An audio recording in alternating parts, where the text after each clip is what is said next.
हमारा आज का नावल फ्यूडल सिस्टम पे बेस करता है, जागीरदाराना निज़ाम है।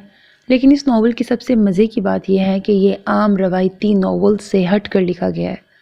मतलब हर वो सिचुएशन जहाँ पे आप अंदाज़ा लगाते हैं कि आगे ऐसे होगा, क्योंकि हर रवायती नावल में ऐसा ही होता है, तो इस नावल में वैसा नहीं होता। ये इस नावल की सबसे मज़े की बात है कि आप जो सोचते हैं वैसा नहीं होता। नावल की स्टोरी कुछ इस तरह से है कि हीरो अपने टिपिकल जो जागीरदाराना निज़ाम होता है ना, उससे काफ़ी बागी होता है। वो ये सब चीज़ें पसंद नहीं करता और वो हॉस्टल लाइफ में अलग से रहता है। शहर की ज़िंदगी होती है, जबकि ये गांव में होता है फ्यूडल सिस्टम सारा। अब वो अपने बैकग्राउंड से हमेशा कट के रहता है। वो पसंद नहीं करता कि उसका बैकग्राउंड उसके साथ जुड़े और लोग उस वजह से उसको जाने। लेकिन कहीं ना कहीं उसकी फैमिली उसको कभी किसी फ़न वे में, कभी किसी सीरियस मौके पर किसी न किसी तरह उसकी जड़ें वापस से उससे जुड़ती हैं। उसको ये रियलाइज़ होता रहता है कि वो कहाँ से बिलोंग करता है।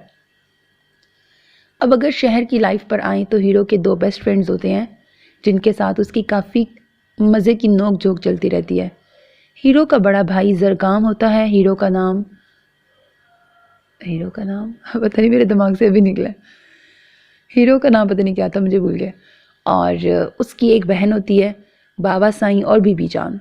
उसकी बीबी जान, बाबा साईं भी काफ़ी क्यूट से होते हैं। और मतलब नावल की मज़े की बात यह है कि जो आपको लगता है ना कि बड़े ही जागीरदाराना निज़ाम है, हर कोई गुस्से में मरने मारने के लिए तैयार होगा, हाँ उसका एक भाई ज़रगाम वाकई ऐसा है, मरने मारने वाला, बहुत दहशत वाली पर्सनालिटी है उसकी, रोब वाली।